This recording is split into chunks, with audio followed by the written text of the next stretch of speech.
It's time for Tech Time with Timmy.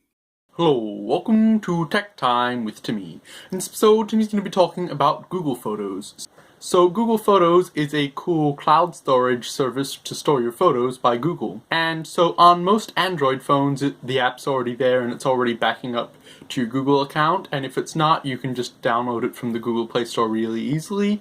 And you can also download it from the Apple App Store if you have an iPhone or an iPad. And it backs up all your photos and it syncs them across all your devices. So whenever you take a new photo, it'll back it up to your Google Photos account and it will sync it across all your devices. So you might back it up on your phone, you might take a photo on your phone, it'll back it up, and then if you open the Google Photos app on your tablet, you will see that photo there. So it's really cool how it sort of syncs around like that. So when you're in the Google Photos app, it looks like this and you've got all your photos here. And so you'll see this little cloud icon with a tick up here. And if you just pull down a bit, it'll expand this little thing that says backup complete.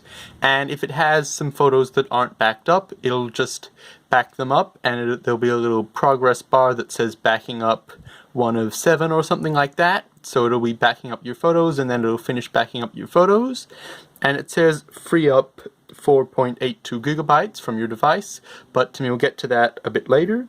So all your photos are here, and so now all the photos that have finished backing up will be synced across all your devices. So if you opened this app on your tablet, or if you went to it, there's a website you can go to on your computer to access it, then you would see all these different photos here. So it's really cool to access the photos on all your devices rather than having to email each photo or something. They're all here, and so it's really easy to access. And so that's really cool. So if you want to access the photos on your computer, you can just go and open up a web browser, and then in the URL bar, just go to photos.google.com and then press enter. And if you're not signed into your Google account on your computer already, it will come up with a sign in, and you just sign in with your email address and Google password. And then if you're already signed in, it'll just go straight here. But if you're not signed in, you just sign in and then you'll go here as well.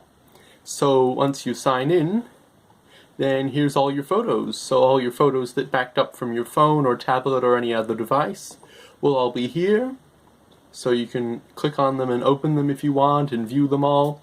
And so it's really just Google Photos except on your computer.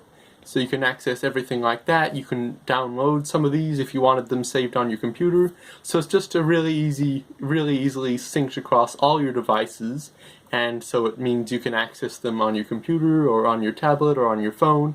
So that's really cool. And so when you start using Google Photos, there are 2 different options that you can get to choose from.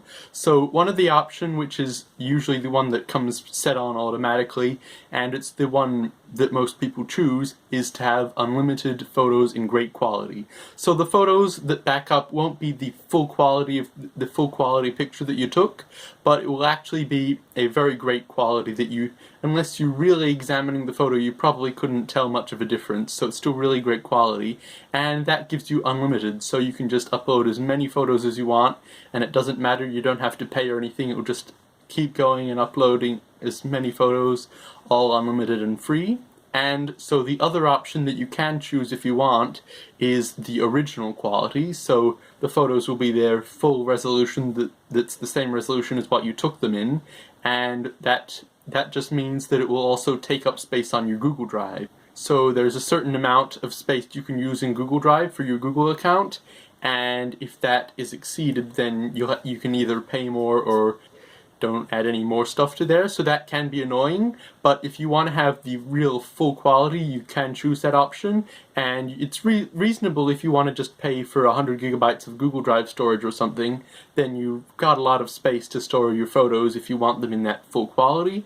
But for most people, the unlimited photos version with the slightly low quality photos is really fine because you can't really tell much of a difference. So it's probably the best option to just choose unlimited. And Google Photos also has artificial intelligence features. So once your photos are uploaded to Google Photos, it then looks and knows what's in your photos. So if you take pictures of a dog or something, then you could just search for dog, and every picture you've ever taken of a dog would come up like that really easily. So you don't have to tag it, you don't have to tell Google that that picture is of a dog. It will just recognize that in that picture is a dog or a tree or anything like that. And it also recognizes people. So whenever it recognizes a new face, then it will know that that's that person, and it'll come up saying, who's this? And you can just enter their name, and that way whenever you search for that person's name, you'll see a whole lot of pictures of that person, so it can be really handy if you want to find a picture of that person. So that can be really cool as well. So the artificial intelligence is just really good for organizing your photos and everything like that.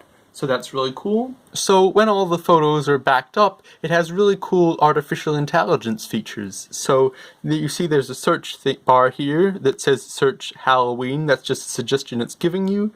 You could tap in there and you could search maybe tree, and it would come up with all the pictures of trees that you have. So that's really easy if you want to find something. Or for example, you could also search cat. So you might want to search that, and then all pictures of cats that you have will be here.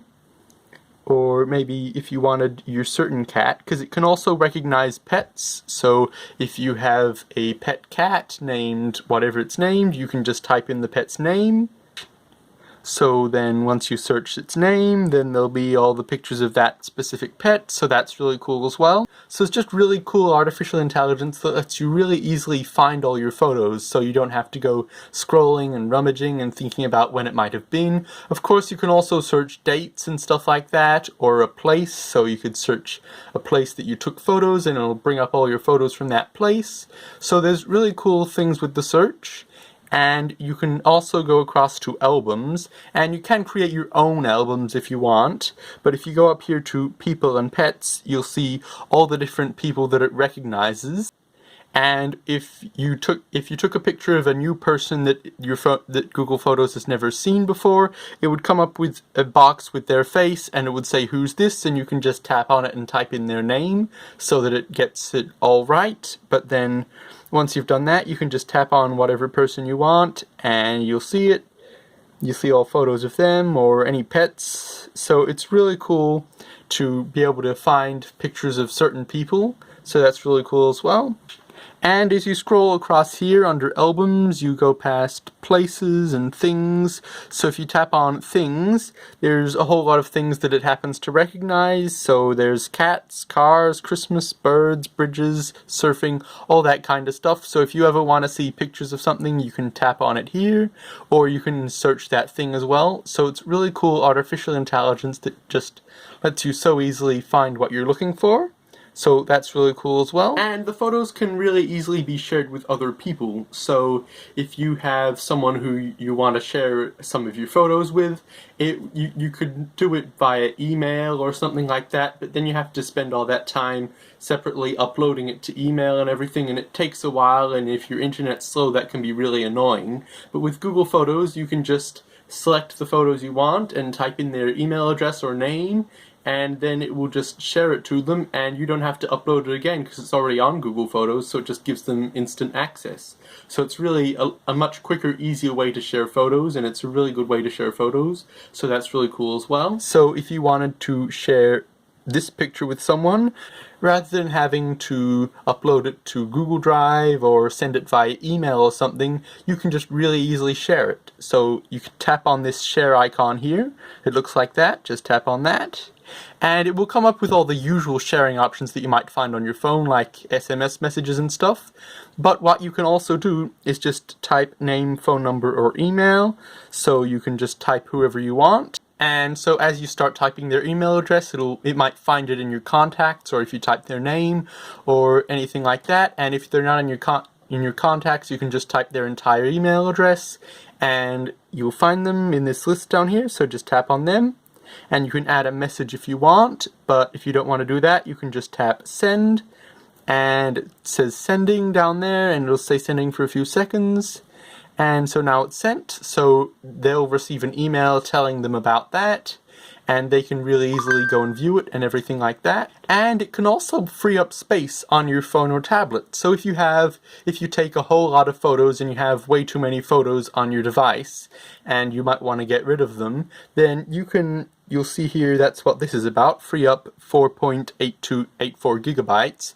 And so what that means is there are 4.84 gigabytes of photos on Timmy's phone that are already backed up to Google Photos, so Timmy won't lose them by removing them, so there's not much point in having them saved on here. So you could tap on that arrow to just remove them like that, or you could tap on this menu here and free up space down here, so you could tap on that, and that's just another way to get to it. So you could tap on free up 4.84 gigabytes, so Timmy will do that now. And it may take a bit of a while depending on how large the photos are and how many photos there are, but it will just take a little while freeing up space, and then you'll have extra space on your phone. So after this, Timmy will have an extra 4.84 gigabytes on Timmy's phone, but it really depends on how many photos you had stored on there. And then, so once it's finished that, none of the photos will be stored on your phone, but by just opening the Google Photos app, you'll be able to see them really easily, and so you won't really need them stored on your phone, because as long as you've got an internet connection, you can access them instantly. So that's really cool. And so now it's finished with that, so you can no longer do free up space now because you've already freed up as much space as is possible. But as soon as you start taking more photos and back up more photos, you'll be able to free up space again. So it just keeps a lot of free space on your device. And these photos aren't on Timmy's phone anymore, but as Timmy's connected to the internet, you just have to tap on them. And here this one is, and they'll all be easily, just you tap on them. And so all your photos are still there on Google Photos, but they're not stored on your phone, so they won't be taking up all that space. So that's really cool as well. So Google Photos is a really cool photo service, and if you have an Android phone, you're probably using it already. And if you don't, Timmy would recommend you use it because it's a pretty good photo storage and syncing and everything. So it's just a really great app for photos. So that's really cool, and that's really all there is to it. And that'll be the end of this episode of Tech Time with Timmy.